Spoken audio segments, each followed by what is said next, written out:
Sa lahat po ng ating mga kapatid at mga kalahi, magandang araw, magandang gabi man. Muli po ay isang magandang paksa ang ating pong pag-aaralan, tatalakayin. Ito ay may kinalaman po sa ating Panginoong Diyos na ating pong mapag-aalaman kung ano ang kanyang hiwaga, ang kanyang kapangyarihan, at paano niya ipinaalam sa mga tao ang kailangan gawin upang makilala siya bilang ang ating Panginoong Jesucristo. Ano po yung paksa natin? Magsimula po tayo sa paksa po nating mukha at larawan ng ating Panginoong Diyos. Pagka po nababanggit yung mukha at larawan ng ating Panginoong Diyos, parang hindi makapaniwala yung iba na may mukha at larawan ang ating Panginoong Diyos. Gayunman kung ang banal na kasulatan ang siyang magpapahayag sa atin, magtuturo, at kikilalanin natin ang katotohanan, meron po tayong maunawaan tungkol sa mukha at larawan ng Diyos. Gayunman, sasabihin po natin na merong magiging problema sapagkat kung babasahin po natin ang 1 Timoteo, ang kapitulo ay 1 at ang bersikulo ay 17, mababasa po natin doon yung likas na kalagayan ng ating Panginoon Diyos sa isang Diyos na hindi nakikita. Makatwid, kung hindi nakikita, hindi maaaring sabihin kung ano ang kanyang larawan. At kung bakit hindi nakikita, dahil ang sabi ng Juan, kapitulo 4 at versikulo 24, ang Diyos ay Espiritu. At kung ang Diyos ay Espiritu, wala siyang laman at buto na gaya ng sa tao. Sapagkat ang sabi ng ating Panginoon Kristo sa Lucas 24:39, sabi niya, tingnan niyo nga ako, ang sabi niya sa mga kausap niya ng panahon na yon, ako ito sapagkat ang isang espiritu ay walang laman at walang buto, na di gaya ng nakikita niyo sa akin, sabi niya. Makatwid siya, may laman, mayroong buto. Ang espiritu ay walang laman, walang buto. Paano mapapatunayan natin ang mukha at larawan ng ating Panginoong Diyos? Gayunman, tunghayan po natin ang mga nakakapaniwala na mga talata ng Biblia na magsasaad sa atin kung ano ang tunay na kalagayan ng ating Panginoong Diyos. Magsimula po tayo at babasahin po natin ang isang pangyayari sa Diyos at kay Moises. Ito po ay ating masusumpungan sa aklat ng Eksodo. Ang kapitulo ay 33.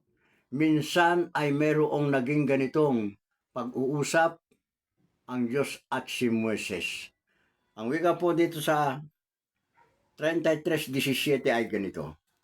At sinabi ng Panginoon kay Moises, akin ding gagawin ang bagay na ito na iyong sinalita, sapagkat ikaw ay nakasumpong ng biyaya sa aking paningin, at ikaw ay aking nakikilala sa pangalan. 18.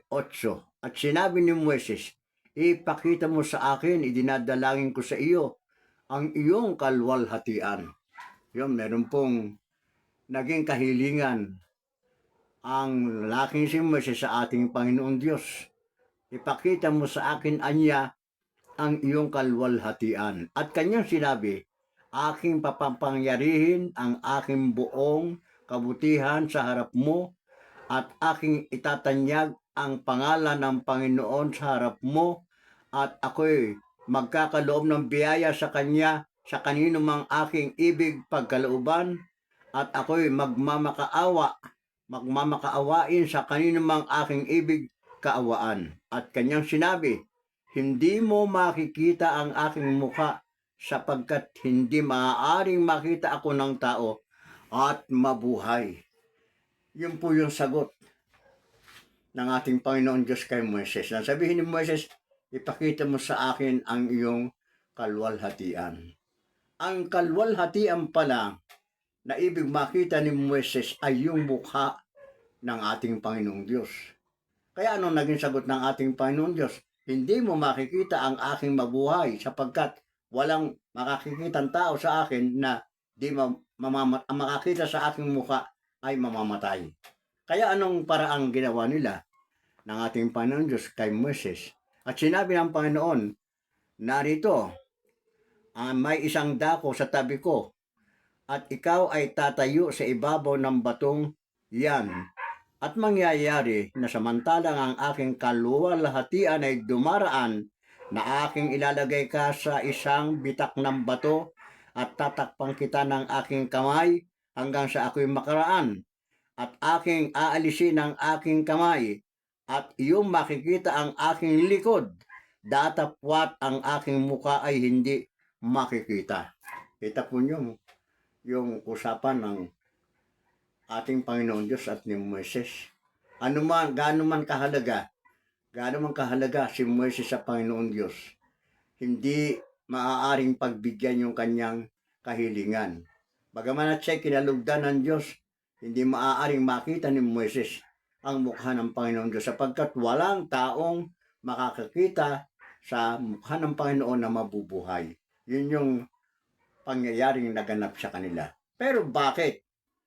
Kung hindi po pwedeng makita, bakit minsan sa isang pag-uusap ni Moises at ng Panginoong Diyos, nakikita niya? At ano yung nakikita niya? Pababasahin po natin. Dito rin po sa Exodo, Kapitulo 33, versikulo 11. Ganito po ang ating mababasa. At makikita ng buong bayan ang haliging ulap at tumigil sa pintuan ng tolda. At ang buong bayan ay tumindig at sumamba na bawat isa ay sa tabi ng pintuan ng kanyang tolda. 11. At nakikipagsalitaan ang Panginoon kay Moises ng mukhaan, gaya ng isang taong nakikipagsalitaan sa kanyang kaibigan. Napansin po ba niyo ang magkaibang pangyayari sa dalawang beses na paghaharap ng Diyos at ni Moises? Nang una, hiningi ni Moises, hiniling, dinadalangin ko sa iyo, ang sabi, ipakita mo sa akin ang iyong kaluwalhatian. Sumagot ang Panginoon Diyos, hindi maaaring makita ako ng tao at mabuhay. Gayunman, dito po sa ating binasa, meron tayong nabasang ang Diyos at si Moises nag-uusap sila ng mukhaan. Pag-uusap na tulad ng pag-uusap ng magkaibigan, magkaharap, ng mukhaan ang dalawa sapagkat nung panahong yaon ay nakikita ni Moises ang Diyos. Kapiling niya sa kanilang pag-uusap. Paano nangyari? Kung ang sinabi ng Diyos ay mamamatay ay makakita sa kanyang mukha, bakit hindi namatay si Moises? Dahil po, yun na ang larawang pagiging tao ng Diyos. Hindi po ba niyo napansin yung salita? Napansin yung salitang binasa natin? At nakikipagsalitaan ang Panginoon kay Moises ng mukhaan, gaya ng isang tao na nakikipagsalitaan sa kanyang kaibigan. Nasa anong kalagayan ng Diyos noong hinihiling ni Moises na makita ang kanyang mukha? Nasa kanyang malwalhating pagka-Diyos bilang isang espiritu. Hindi pwedeng makita. Gayunman sa isang pagkakataon, gaya pa rin na ating nabasa, yung dalawa na nag-uusap ng mukhaan magkalapit tulad ng taong nakikipag-usap ang Diyos sa kanyang kaibigan. Sapagkat nung panahong yaon, nasa larawan at kalagayan siya ng pagiging tao. Kaya ang sabi, nakikipag-usap siya gaya ng isang taong nakikipagsalitaan sa kanyang kaibigan. Narinig po natin, yun yung hiwaga ng ating Panginoon Diyos na dapat po ay nauunawaan ng lahat na ang Diyos sa anumang kalagayan na nais niya ay maaari, walang imposible sa Kanya. Kung ibig niyang Magsatao sa sandaling kakausapin ng sinuman, sa gayon ding sandali, magiging tao, pagkat iyon ang kanyang kapangyarihan. Bagaman hindi siya tunay na tao, para lang taong tulad sa taong nakikipag-usap sa kanyang kaibigan. Yun po yung sinasabi ng banal na kasulatan. Ngayon, kung mayroong larawan at mukha ang ating Panginoon Diyos nang sila nag-uusap ni Moises na tulad sa taong nakikipagsalitaan kay Moises, ang tanong natin ay ito: sinong may kalarawan sa ating Panginoong Diyos na sinasabi ng patutunayan sa atin ng banal na kasulatan? Okay, tunguhin po natin ang sinasabi ng banal na kasulatan dito rin po sa Aklat ng Kolosas. Ang kapitulo ay 1 at ang bersikulo ay 4 at 15. Ganito po mababasa natin. Nang mabalitaan namin ng inyong pananampalataya kay Kristo Jesus at ang pag-ibig ninyo sa lahat ng mga banal, na siya ang larawan ng Diyos na di nakikita, ang panganay sa lahat ng mga nilalang. Na siya ang larawan ng Diyos na di nakikita, ang panganay ng lahat ng mga nilalang. Sino yon? Ang ating Panginoong Jesucristo. Anong pinatutunayan ng Apostol Pablo? Na siya ang larawan ng Diyos na di nakikita. Kung di makita ang Diyos, sapagkat hindi maaaring makita ng tao at mabuhay, merong makikitang larawan ang Diyos. At yung kalarawan na yan ay walang iba kung hindi ang ating Panginoong Jesucristo. Nung magkausap sila ni Moises, na gaya ng tao nakikipagsalitaan sa kanyang kaibigan, anong larawan ang nakikita ni Moises? Kung ano yung larawan na nakita nila Pablo, nila Apostol Pedro, na larawan at mukha ng ating Panginoong Jesucristo, gayon yung larawan at mukhang nakikita ni Moises. Sa anong dahilan? Sapagkat siya ang larawan ng Diyos na di nakikita. Naunawaan po ba yun, mga kapatid at mga mahal na manggagawa sa Panginoon?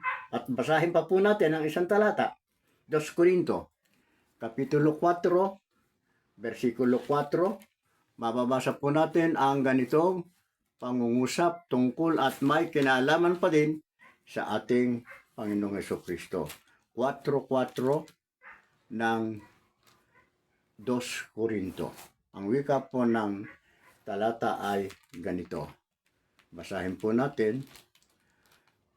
Na binulag ng Diyos ng sanglibutang ito ang mga pag-iisip ng mga hindi nagsisisampalataya upang sa kanila huwag sumilang ang kaliwanagan ng ebanghelyo ng kalwalhatian ni Kristo na siyang larawan ng Diyos. Yun, nabasa din po natin, larawan. Ano ba ibig sabihin ng larawan? Pagka sinabing larawan o kalarawan, siya po ay kamukha nung kanyang kalarawan.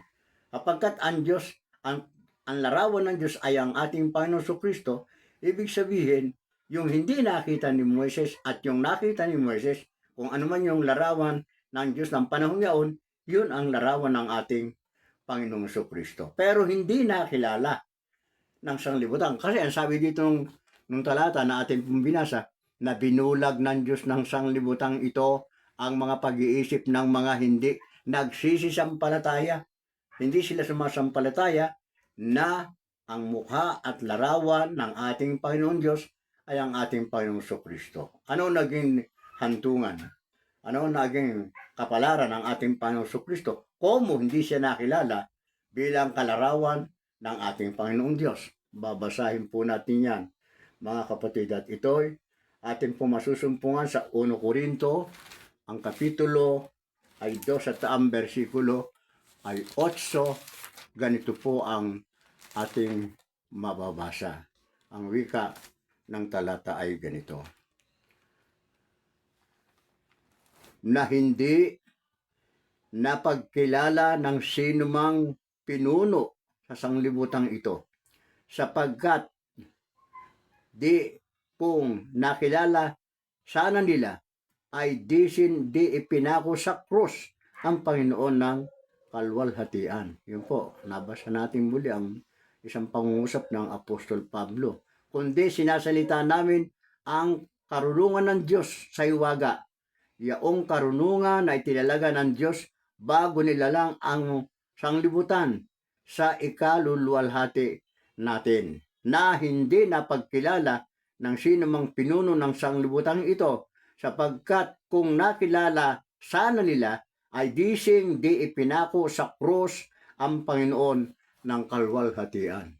Kung makilala nga nila na yung larawan nitong taong ito na ipinako nila sa Diyos, siya pala yung larawan ng Diyos. At kung siya ang larawan ng Diyos, siya yung nakausap ni Moises ng mga panahon ang mga Israelita ay naglalakbay sa ilang.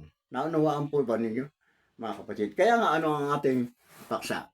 Ang mukha at larawan ng Diyos ay si Kristo. Wala pong alinlangan, at yan ang sinasabi sa atin ng banal na kasulatan na hindi nakilala ng sanglibutan. Datapwat nakikilala natin sapagkat inihahayag sa atin ng banal na kasulatan kung ano ang katotohanan. Si Kristo ang mukha at larawan ng ating Panginoong Diyos. Magandang araw po muli, mga kapatid at mga kalahi. Pagpalain po tayo ng Panginoon.